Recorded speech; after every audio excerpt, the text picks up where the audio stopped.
Parental guilt is another topic that we don't talk about enough. And if it's not addressed properly, it will gnaw at us for life. It's one of those things that if we don't deal with it, it will add to the guilt, creating the snowball effect. So, how do we address that? This is what we're going to talk about today. For those who don't know me, my name is Danielle Baker. I am the founder and CVO of Being Connected. I'm also a registered early childhood educator with over 20 years' experience in the field. I mostly work with parents and teachers to navigate the realities of what parenting is today. But don't get it twisted. When you work with me, we put the child's needs first. So we're going to have to put our ego and pride aside and let's get to it.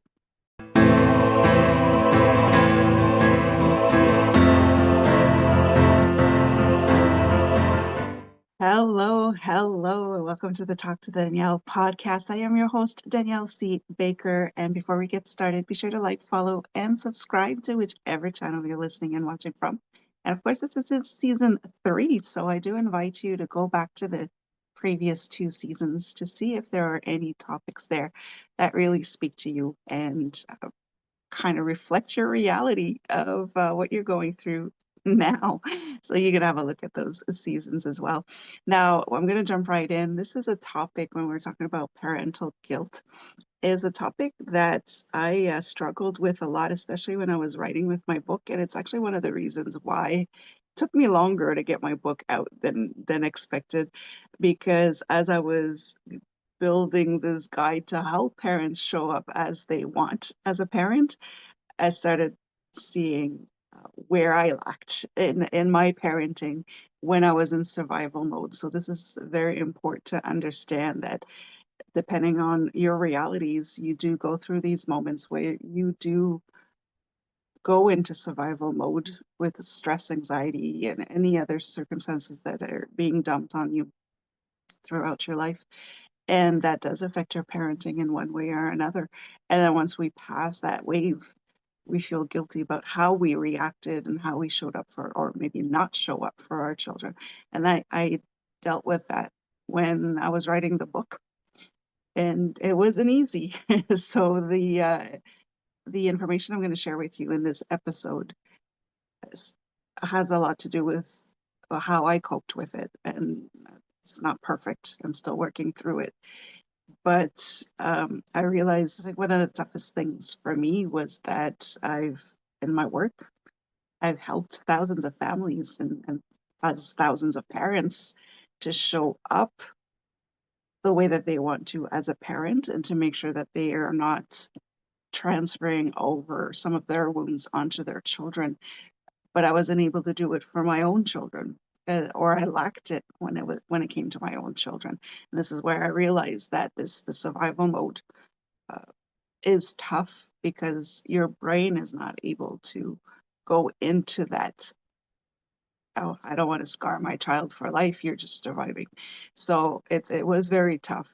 You do need to give yourself grace for it when you are going through these survival moments. Um, you showed up the best way that you could at that moment, and now that you've passed that wave and you know better, you need to make those adjustments. It's your duty to make those adjustments, because if you don't, then it's a choice, and it's no longer parental guilt. So I've had to work through that. I'll walk you through a little bit of how to cope with it and how to make sure that it doesn't repeat itself. But I'll be honest with you, it is a long process to forgive yourself if you didn't react or you didn't show up the way that you wanted. And I'm still going through it, so I'll let you know how that goes. But give yourself grace. It takes time. So we'll jump right to it. What is parental guilt? First of all, right? What is that? Um, to kind of briefly put it is when you're feeling shame, anxiety, or you feel inadequate, when you feel like you've fallen short on your own expectations as a parent. All right. So when we find out we're about to be parents, we have these expectations, or even growing up, many of us have gone through, well, when I grow up, I'm not going to be like that with my kids, or this is what I want to do with my kids. Uh, but then you fall short of that, or you feel like you've fallen short of that. So that's where that guilt builds up and festers in you. It will negatively impact your mental health if you keep beating yourself up for it. Especially when you're in reactive mode, it's afterwards when you've calmed down and you realize you didn't handle the situation properly or you didn't show up in a nice, positive way for your children. It does take a toll on you after, where you're beating yourself up for the way that you showed up for your kids. I've broken it down into three main factors of where the conflict happens. And the first one is it's an internal conflict. So it's a conflict between your desire to be the perfect parent, whatever that means to you, and the perceived failures that you've had in meeting those expectations. So it really is a conflict of this is how I'm going to be a perfect parent, or that I expect myself to be a perfect parent. And then I do something that to me is perceived as, okay, I failed. So now you're beating yourself up to say I'm a bad parent. That's your internal conflict.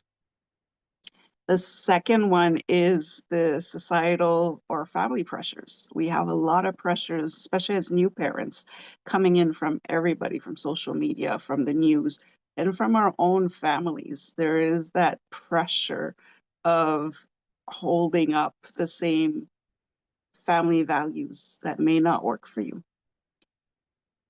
Right. Or keeping up with the Joneses, because this is what we're bombarded with as parents, especially when you're new parents. Your neighbors got doing this, the whole community is doing this. Why don't you have your kids in soccer or volleyball?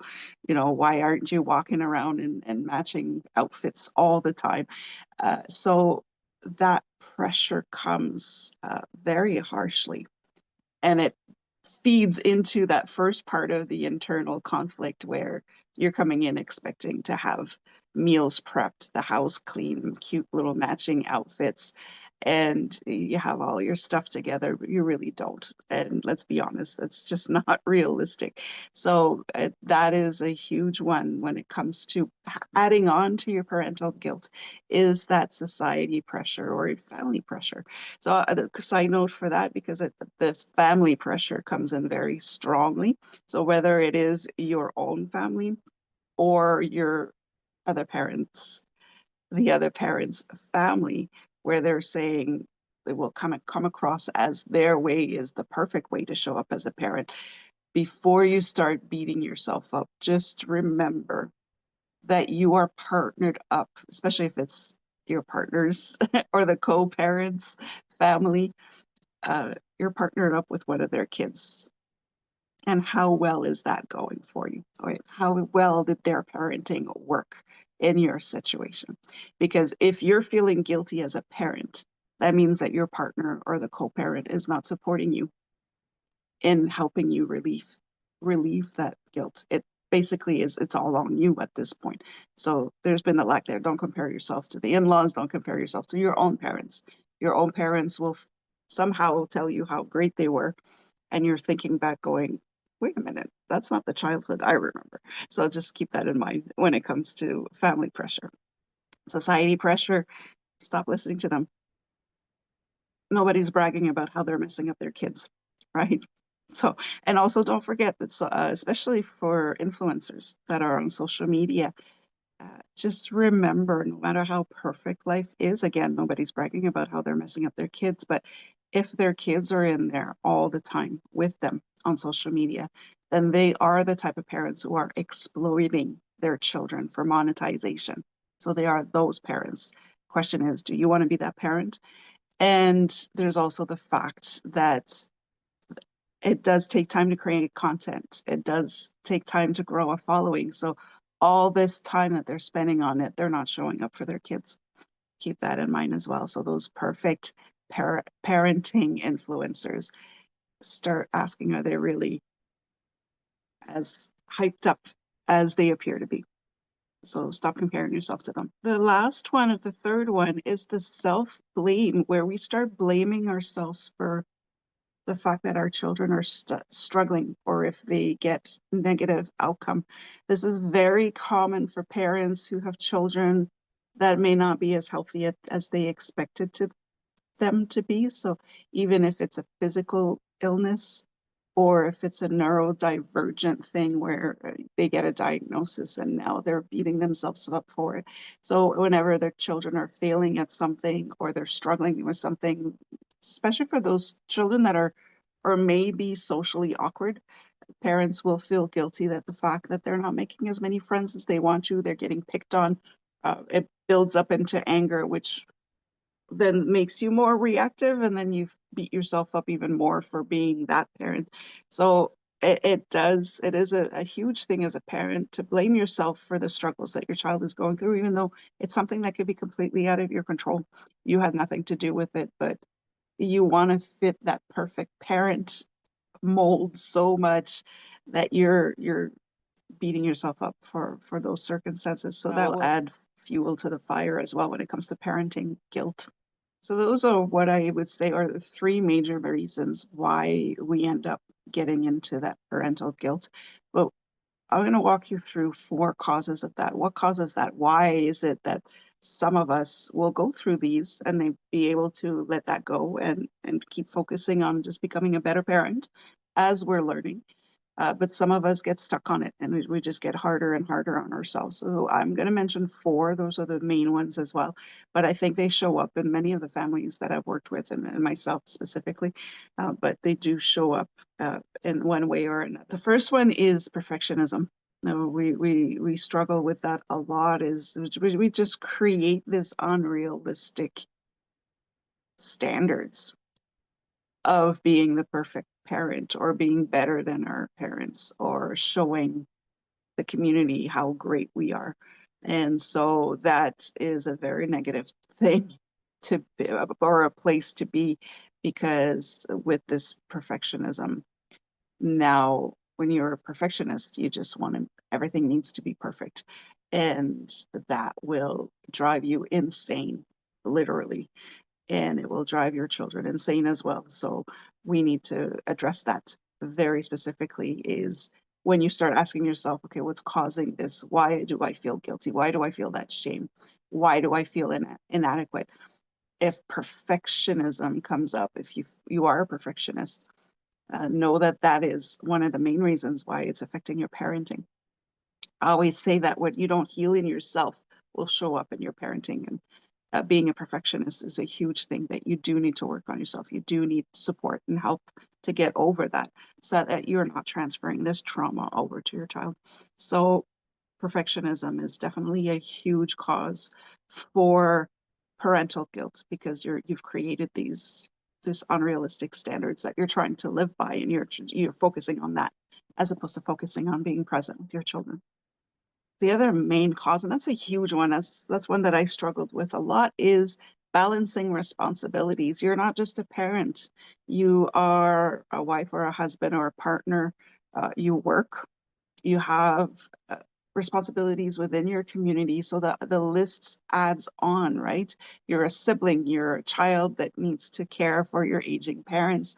There are so many different hats that you wear, and you're not showing them showing up fully for those either. So if you're creating these unrealistic expectations for yourself as a parent, you're doing the same as a coworker, you're doing the same as a business owner, you're doing the same as a partner, as a friend, as a community member. You're creating all of those in all of these different areas of your life, and you're not able to maintain that. So the parental guilt doesn't just show up in your parenting, it will show up at work. If you're late or you can't go to work because your kids are sick or your kids are at the hospital, and you have this huge project or this deadline you need to meet, you're now beating yourself up as well for not showing up for work. But then you're feeling guilty because you're kind of angry at your kids, or you're not properly taking care of your child's health because you're stressing over work. And it's the same with the community. You're not showing up, or uh, you need to cancel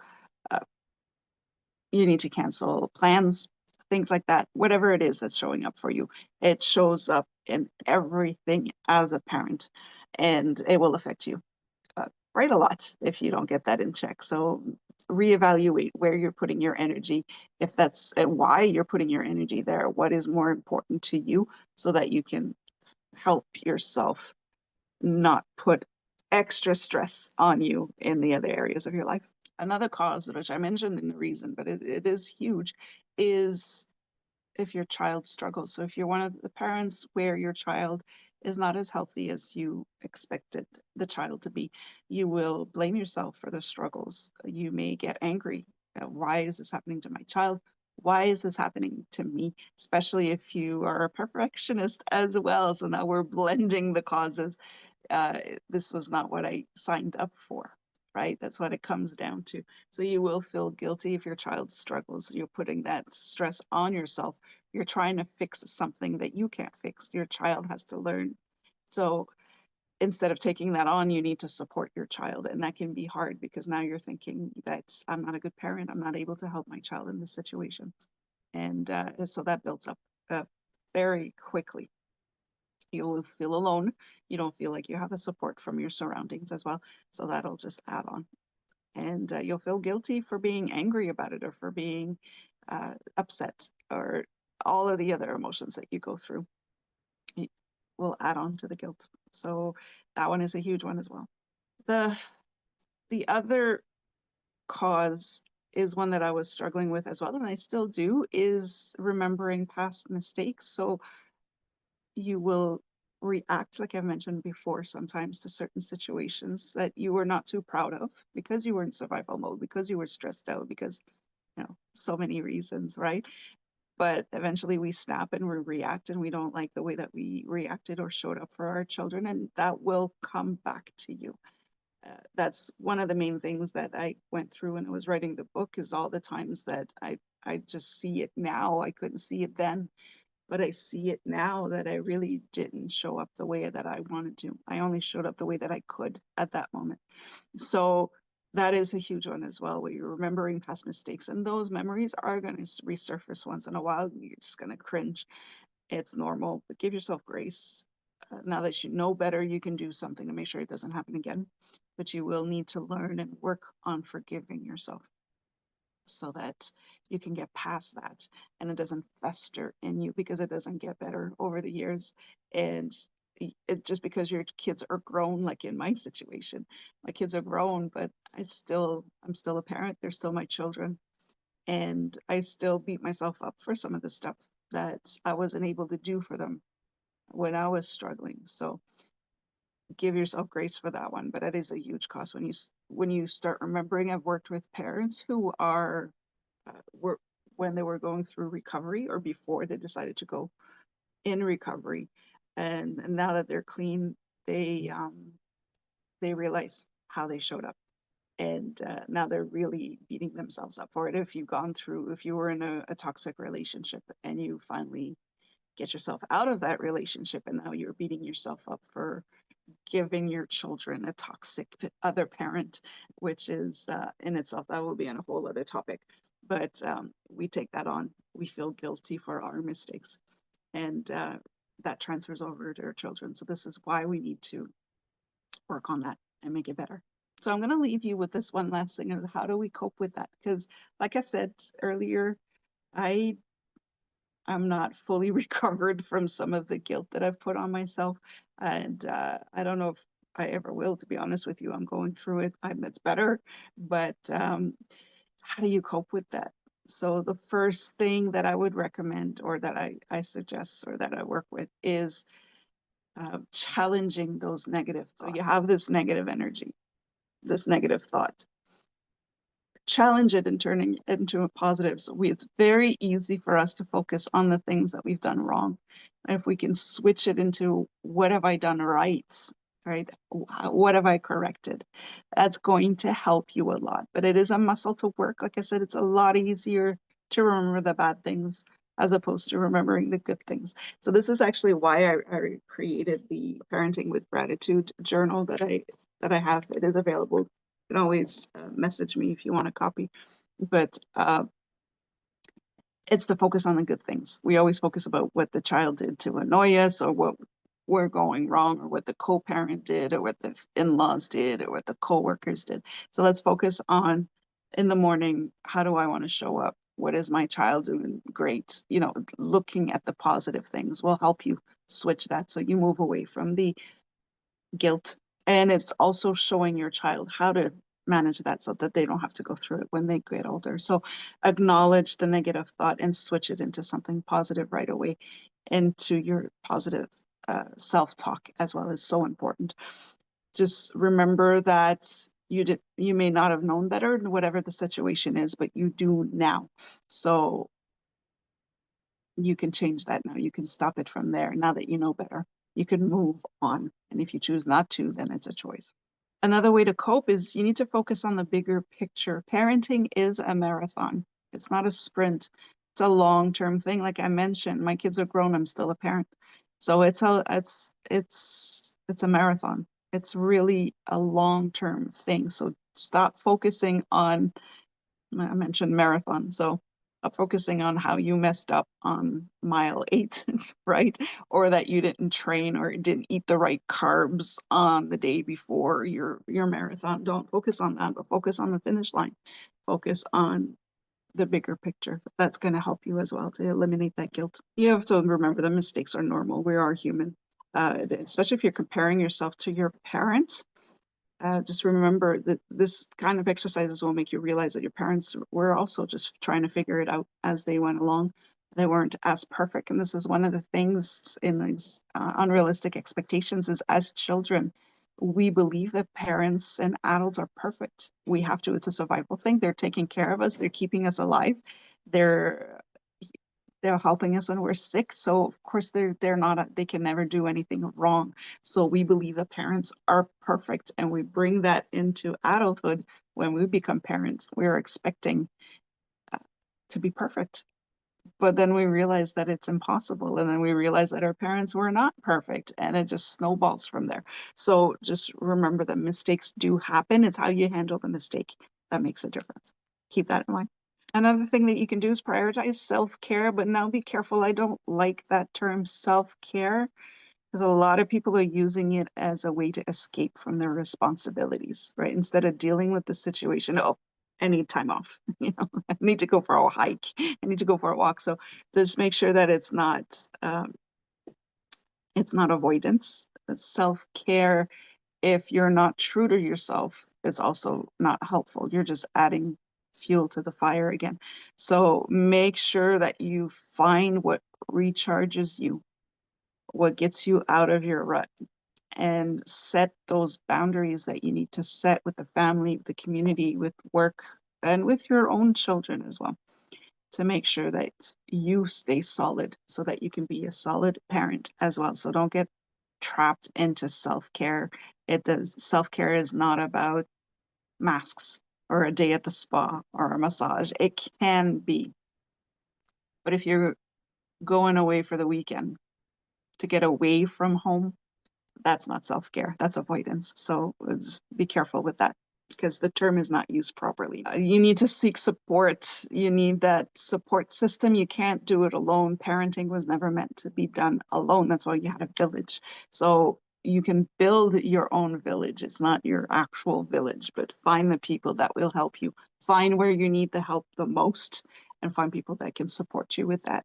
It's very important to have that support and to have those really good friends that will let you vent without judgment. It's so important because that is my self-care, is being able to vent all of your frustrations to people who you trust and people that know that you're just venting, that you don't actually feel that way. You just need to let the steam out. Focus on the positive. Of course, I mentioned that earlier, but I can't stress how important that is. That is a hard muscle to work.